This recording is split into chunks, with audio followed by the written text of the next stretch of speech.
दोस्तों इस वीडियो में मैं आपको सीलिंग फैन वाइंडिंग मशीन से संबंधित 4 प्रॉब्लम के बारे में बताऊंगा। पहला, मशीन में वायर बार बार क्यों टूट जाता है। दूसरा, जब उसका कॉइल हम वाइंडिंग करते हैं तो उसका कॉइल जो है हार्ड क्यों हो जाता है। तीसरा, हमें नमदा को कितना राउंड कॉइल वाइंडिंग करने पर चेक करना चाहिए, कहीं वो ढीला तो नहीं हो गया। चौथा, कभी कभी स्टेटर का घर बहुत ज़्यादा छोटा होता है तो उसे किस तरह वाइंडिंग करेंगे कि कॉइल हमारा स्लॉट से बाहर ना आए। तो चलिए वीडियो को शुरू करते हैं। देखिए ये है हमारा सीलिंग फैन वाइंडिंग मशीन। अब इसमें हम लोग पहला स्टेप जानेंगे कि हमारा बार बार वायर जब तोड़ता है तो हम कैसे जानेंगे कि आखिर दिक्कत कहाँ हो रहा है, कहाँ से मतलब वायर दिक्कत होने के कारण वायर जो है बार बार तोड़ देता है। तो जब भी आपका वायर टूटता है तो आप एक काम कीजिए, इसको खींचने का प्रयास कीजिए तो ये नहीं खिंचाएगा। ठीक है, ये मान ली खिंचा भी रहा है तो इसको खींचिए कि ये खिंचा रहा है कि नहीं। तो अगर ये खिंचा रहा है तो ये ठीक है। अब देखिए ये नहीं खिंचा रहा है, देखिए यहाँ सब खींच रहे हैं तो ये नहीं खिंचा रहा है। तो इसको हम कैसे पता करेंगे कि आखिर दिक्कत कहाँ हो रहा है। रील में जो है तार फंसा हुआ है या कहीं बीच में फंसा हुआ है। तो यहाँ से देखिए खींचे तो नहीं खिंचा रहा है। अब देखिए यहाँ से हम लोग क्या करते हैं, ये खींचते हैं। देखिए रील में से जो है तार जो है हमारा खुल रहा है, इसका मतलब यहाँ से नहीं खिंचा रहा है, यहाँ से नहीं खिंचा रहा है, लेकिन यहाँ से खिंचा रहा है। इसका मतलब है कि हमारा बीच से फॉल्ट है। तो हम क्या करेंगे कि देखिए यहाँ से खींचने का प्रयास करेंगे तो यहाँ से हमारा नहीं खिंचा रहा है। तो इसमें एक ही कारण हो सकता है कि जब नीचे से वायर खुलता है तो उसमें मोड़ बन जाता है, मतलब वो मुड़ जाता है। तो यहाँ क्या होता है कि जब जो नंदा को जो स्प्रिंग से जो हम कस देते हैं तो उसमें क्या होता है कि जो मोड़ जो है यहाँ पर आकर टकरा जाता है। तो टकराने के कारण यहाँ पर फंस जाता है तो वायर जो है आगे नहीं खिंचा पाता है। तो नहीं खिंचाता है तो वो फट से टूट जाता है। तो देखते हैं यहाँ पर, तो देखिए यहाँ पर जो है मोड़ बना हुआ है। ठीक है, वैसे ये मोड़ जो है अपने आप नहीं बना है, इसको हम बनाए हैं आपको दिखाने के लिए। जब तार का क्वालिटी बढ़िया नहीं होता है, अगर कोई तार स्प्रिंग करता है तो क्या होता है, जब रीले में से खुलता है ना तो वो जो है मोड़ बनते हुए खुलता है, मतलब वो मुड़ जाता है। ऊपर ऊपर आते होते खिंचाव से ये यहाँ पर मोड़ बन जाता है। ठीक है, आप भी ध्यान दीजिएगा। तो अगर बार बार अगर मतलब रील का तार में अगर वैसा हो रहा है तो वो तार का क्वालिटी बढ़िया नहीं है, वो तार स्प्रिंग कर रहा है और रील से जब खुलता है तो वो खुलते खुलते ऊपर जाके मोड़ बन जाता है और मोड़ में क्या होता है कि ये नमदा में फंस जाता है, उसी कारण आपका टूट रहा है।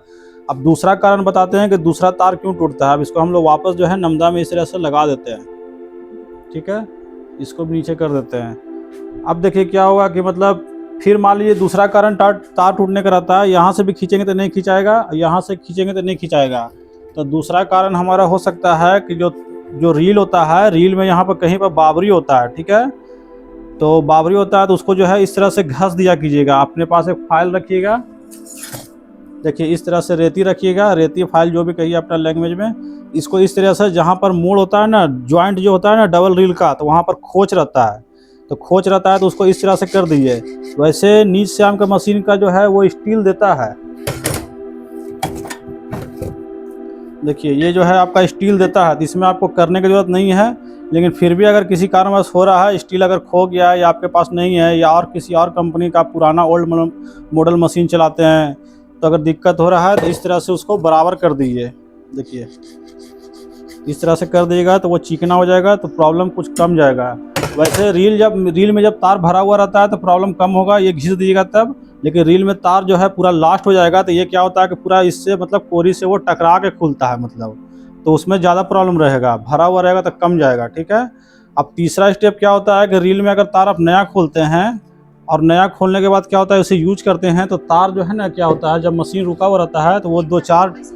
अब देखिए तीसरा स्टेप में क्या होता है, तार तोड़ने का कारण ये जो मतलब रीला अगर भरा हुआ रहता है तो जब ढीला होता है ये तार जो है ना, देखिए नीचे खुल के जाकर रीला में देखिए इस तरह से चप जाता है। आपको पता नहीं चलता है लेकिन वो नीचे चप जाता है। जब ये खिंचाता है तो इसका जो नीचे का बेस होता है उससे ये तार जो है चप जाता है या फंस जाता है, उसके कारण भी तार टूट जाता है। ठीक है, तो इसको जो है आप थोड़ा सा ध्यान दीजिएगा। ठीक है, कि मतलब वायर जो है ढीला होकर नीचे नहीं जाए। बस 3 कारण रहता है, तार मुड़ना और तार जो है या तो कोरी में फंसना और नहीं तो फिर नीचे जो है कर जाना।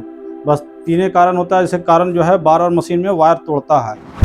अब देखिए दूसरा में क्या होता है कि कॉइल में जो मतलब नमदा को टाइट करने वाला रहता है, इसे बहुत लोग जो है मतलब इतना कस के टाइट कर देते हैं पूरा, मतलब एकदम जोर से। हम वैसे नहीं करते हैं, हम जो है क्या करते हैं इसको हल्का ही रखते हैं। जैसे ये पूरा देखिए कसा हुआ है ना, पूरा एकदम लास्ट किया हुआ है ना, पूरा हम लास्ट कभी नहीं करते हैं।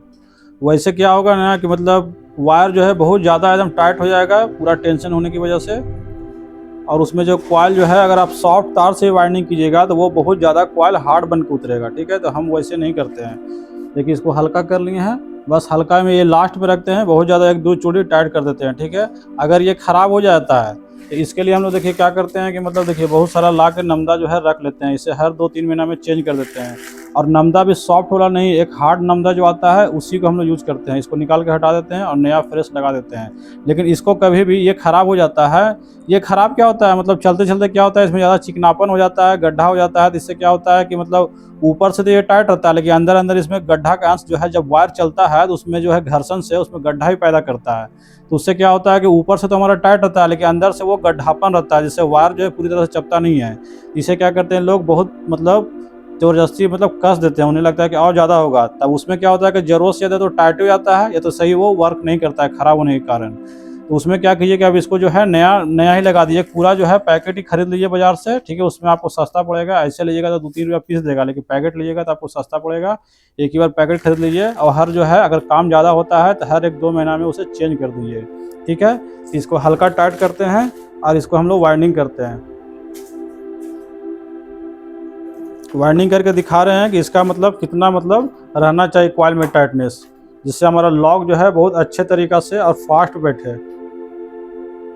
देखिए इसमें एक कॉइल हम वाइंडिंग करके आपको यहाँ पर दिखाते हैं। जो रुई का मतलब टेंशन जो हम देते हैं प्रेशर, उसमें मतलब कॉइल हमारा किस तरीके से होना चाहिए। ज़्यादा ना हार्ड होना चाहिए ना ज़्यादा मतलब ढीला होना चाहिए, मीडियम होना चाहिए, जिससे हमारा लॉक भी बढ़िया से बैठ जाए और कॉइल ज़्यादा ढीला भी नहीं हो। तो मशीन को चालू करते हैं, एक कॉइल बना के आपको हम दिखाते हैं। देखिए यहाँ पर हम 2 कॉइल उतार लिए हैं, ठीक है। एग्जांपल के लिए समझाने के लिए कि इसमें मतलब कितना जो है ज़्यादा हार्ड नहीं होना चाहिए, कितना मतलब सॉफ्ट होना चाहिए, ठीक है। देखिए तो इसको जो हम लोग कॉइल से जो है देखिए इस तरीक़ा से नाखून से पुश करेंगे तो ये देखिए पुश होना चाहिए, ठीक है। अगर इसमें ज़्यादा हार्डनेस है कि पूरा दम लगाना पड़ रहा है तो आपको लॉक बैठाने में बहुत ज़्यादा दिक्कत होगा। अगर हल्का लगा रहे हैं, पुश कर रहे हैं, वो दब रहा है, अब कॉइल जो है आपका देखिए ढीला ढाला नहीं हो रहा है, तो इसका मतलब रुई का टेंशन आपका सही है, ठीक है। इसमें आपका लॉक जो है बहुत फास्ट तरीके से बैठेगा। देखिए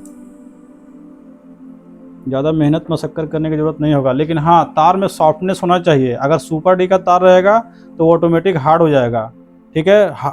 पूरा मतलब सुपर डी का तार रहेगा और टेंशन ज़्यादा रहेगा तो पूरा जैसे एकदम पत्थर जैसा कॉइल होगा, बहुत दम लगा करना पड़ेगा। कहीं पर अगर कॉइल जो है मतलब उजरा जाता है, मतलब अच्छा तरह से वाइंडिंग नहीं होता है, ज़रा ज़रा बाहर फेंक देता है, तो वो क्या हुआ कॉइल कट भी सकता है, ठीक है ना। तो यहाँ पर देखिए यही रहेगा इसका मतलब कि कॉइल ज़्यादा मेरा हार्ड नहीं होगा। देखिए एकदम सॉफ्ट है मेरा तार भी, ऐसे सॉफ्ट यूज़ करते हैं हम।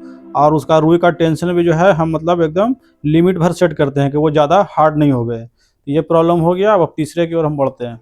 अब देखिए यहाँ पर जो है तीसरा हमारा क्या है कि मान लीजिए जैसे कि हम इसको यहाँ पर इस तरह से सेट किए, ठीक है। लेकिन जब हम कंटिन्यू मशीन को चलाएंगे, मान लीजिए कि 1 स्टेटर, 2 स्टेटर या 10 स्टेटर, 20 स्टेटर वाइंडिंग कर लिए हैं, तो इसको अगर हम एक सहन रखेंगे मतलब तो उसमें क्या होगा, ये चलता है ना, तो क्या होता है अभी हम बताए थे ना आपको, ये जब चलता है तो अंदर घर्षण पैदा करता है। इतना तो आप नॉर्मल मतलब कोई भी कॉमन सेंस लगा सकता है। तो अगर इसको एक समान ही रखेंगे, चाहे 1 रोटर बांधे चाहे 20 रोटर बांधे, तो उसमें क्या होगा कि इतना ही टेंशन में ये ढीला हो जाएगा, ठीक है।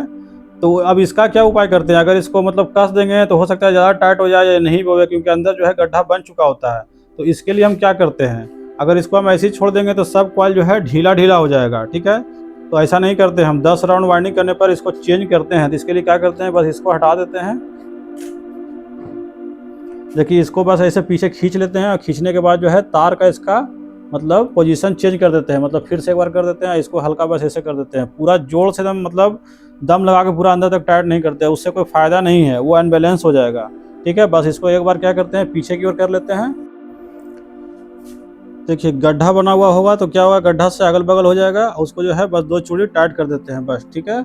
उससे ज़्यादा नहीं करते हैं। अगर आपको लग रहा है कि हमें और करना चाहिए तो और कर भी सकते हैं, लेकिन पूरा जो है अंदर तक देखिए नहीं कर सकते हैं ऐसे। हम तो नहीं करते हैं और जो नहीं करते हैं वो भी आपको हम बता रहे हैं, ठीक है। इतना नहीं करते हैं, बस 1-2 चूड़ी का बैलेंस लेके करते हैं, ज़्यादा नहीं करते। जैसे हम मान लीजिए कि जब हम सिंगल मशीन चला रहे हैं, कोई अदर मतलब लड़का नहीं चला रहा है, तो देखिए इतना पर कर दिए। अब हमें लग रहा है कि हम 10 रोटर वाइंडिंग कर लिए हैं, ठीक है। तो कॉइल जो है मतलब ढीला कहीं तो नहीं हो रहा है, ठीक है। तो इसको क्या करते हैं, पोजीशन चेंज करके बस 2 चूड़ी टाइट कर देते हैं, बस इतना ही करना है, जोर से नहीं करना है।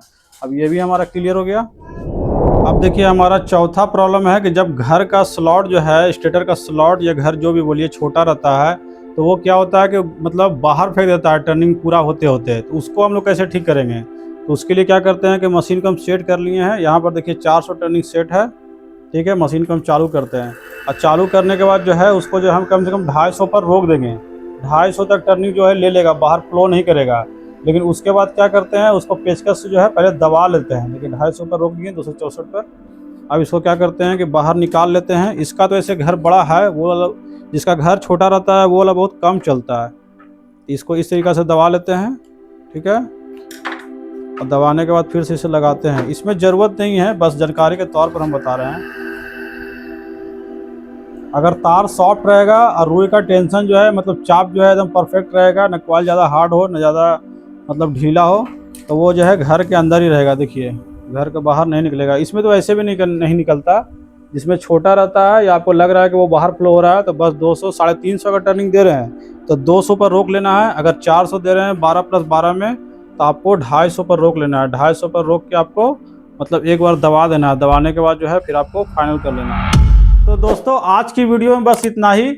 हमारा अगला वीडियो हाइड्रोलिक जैक मशीन के ऊपर बनेगा, जिससे सीलिंग फैन, 5 पत्ती फराटा फैन की सापट ठोकी जाती है। तो चलिए आपसे फिर मुलाकात होगा अगले वीडियो में। तब तक के लिए जय हिंद।